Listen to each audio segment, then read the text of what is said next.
Hi guys, let's go and talk about something very important in tiling projects. As a construction manager, I always pay attention to details because these small things are really easy to forget. So let's go. Before tiling, be sure to pay attention to smooth surfaces like air conditioning ducts and pipes. This surface is made of soft metal because it's an air conditioning duct that flexes with airflow like this. So you must use mesh and not apply the tiles directly to the duct.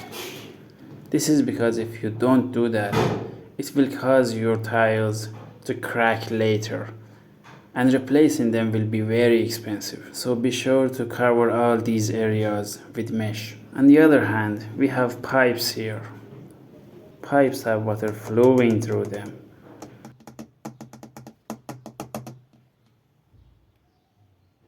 And the temperature fluctuations inside them will cause the tiles to crack again. Believe me, I saw that before, and it is not a good thing to see.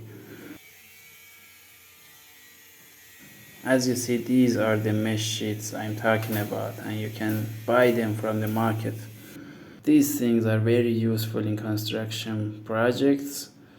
I will talk about them later, so subscribe my channel to see more. Thank you for watching. Bye.